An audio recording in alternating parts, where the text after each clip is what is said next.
I was not aware of the sound and smell when I was there, but when I left and I came back, I immediately when I landed at home after like a few years that I was away, I think it was like a strange smell of smoke and pollution and birds and pigeons smashing my mind and blowing my mind away. Like, wow, this is East.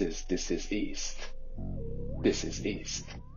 I remember smelling garbage when you walked in the neighborhood, which back then I remember it didn't bother me necessarily. I think it was just because it was just a normal thing. I do remember the sound of the birds around my neighborhood.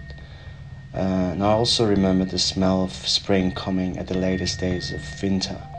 Smell of jasmine and orange blossom, which I do miss them.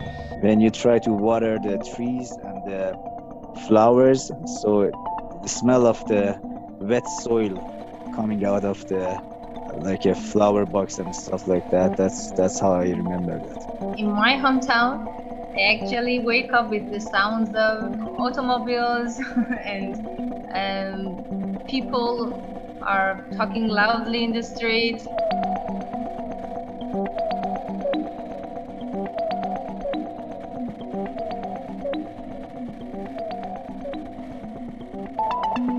I used to like smell a tomato, or I used to smell a peach. I used to smell watermelon. But here, I don't have such experience because everything smells the same. So I before even you raised this question, I was like always saying that everything here smells like a potato and tastes like a potato, but they look different. It's like you can just close your eyes and have a potato and a peach. Yeah, probably the textures are different, and you can say that this is a potato and this is something else. But if you want to just refer to your judgment for the smell and the like the taste, probably you wouldn't be able to identify the difference between the potato and the peach here. I noticed the difference and the contrast between the apple didn't taste the same. I don't know, it's because of probably the agriculture or the way they are being produced, or maybe I just wasn't used to the different tastes, so I didn't like it at first. But now I don't. It's a very normal. It's not bothering me anymore, so it's kind of used to it. Back in Iran, fruits have and still have stronger smell compared to Australia and Malaysia, countries that I lived in. For example, you could feel the fresh smell of cucumber even before peeling it. Orange, apple, watermelon are other good examples. Here in Toronto, because most of the fruits and vegetables that we are buying they are more commercialized. Okay, so when you go to the grocery store, you see everything is like the industry is much into it, and it's so commercialized. So there is not that much of the smell. Back home, I can smell a lot of sweetness when I go to the grocery store.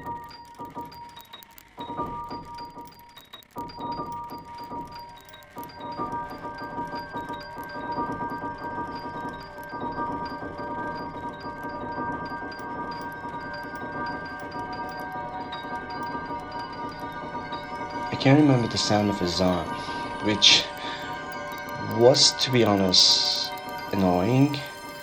Um, each early morning, um, you would wake up with azan from the nearest mosque, um, which I don't have good memory of. I didn't actually like it. It stressed me out. I didn't like to listen to it. In Tehran, there's a high probability that if you're in downtown Tehran on Friday, that you would hear the Friday prayer sermons. So you would hear the Friday prayer sermons being broadcasted on the street, and even if you're not part of that Friday prayer ceremonies, or you're not in there, you have to listen to it. And that was one of the things that caught my attention when I moved to Tehran, and I was a bit angry that even for people who are not just going around on their daily lives, they still have to hear the propaganda on the streets, coming from the streets speakers. And that's coming from it's coming from the the nature of the government there, where propaganda is everywhere. You can't not hear it if you listen to radio, if you listen to TV, and if you in the case that I just said, if you're just walking on the street, you will hear it. And for many, it would become, including myself, it would become something normal, and everybody would get used to it as part of their daily routine. But it's something that it's very unique. Well, I think in school we had some sort of like reading Quran. That was it. And then from time to time, I think we had some sort of I don't know, song. Surud, whatever surud means, can be some sort of a marsh kind of thing. I don't know, I just don't know the name, but yeah, I remember that we had every day in the morning the Quran for sure. Somebody was like reading Quran for like a few minutes, and then we just entered to the classes, and that was brutal. I remember the experience. Those songs were like my childhood memories. If I by chance, if somebody puts it on right now in the other room here, it directly takes me to the childhood memories. That's what I think. But mostly was like a politics and religious kind of ceremonies that they had almost every day in the morning, like 10 minutes that we had it, and it's mostly basically it was a traditional religious ceremonies that we had. We used to listen to our country's national anthem, which was definitely annoying. I mean, honestly, we could train our ears by better songs. They would go, Ajalo, Nizam, and then you have to first, they made us shout Allah, and then you would just say something around how you want the enemies of the regime to die, and down with the USA, all that. And then the morning ceremony would start. It would usually be, not usually, almost always, it would start with the Quran. One of the children, or one of the kids from the school would recite a few verses. Then we had to listen, and depending on the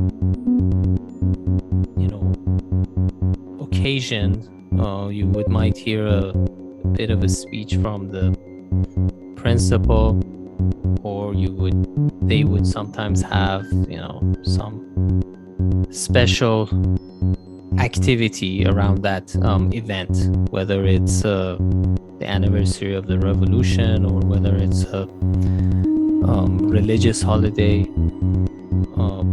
But it would take around like 30 minutes. The whole thing would take around 30 minutes, and then everybody would walk again, very military like, into the classes.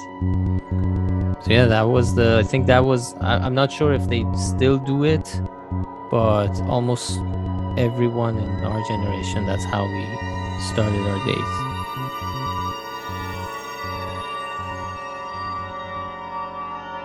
The interesting thing that when I was in Iran, I didn't like to cook, and the whole process of cooking kind of connects me to Iran, and the whole smell, especially not even the smell of the stew like korma sabzi, but I love the smell of steamed rice. I try to remember the moments in my country by cooking. Actually, I like cooking Iranian foods here more because it reminds me my father's home and the smell of dishes that my mom prepare for us. I have many stuff from Iran, some dried herbs that I use for korma sabzi, like dried lemon. I love the smell of dried lemon, lima amani, and when I use them in making these kind of stews, it has some sort of very strong feelings that I feel not only kind of contribute to I don't know how to say this sense of connection to my hometown, but also remembering the whole things. And also, I think many times it reduces all of the anxiety that you experience. I cook Iranian food more in Germany than in Iran. I can feel my mom around me. Yeah, maybe it feels me I'm near to my hometown, you know?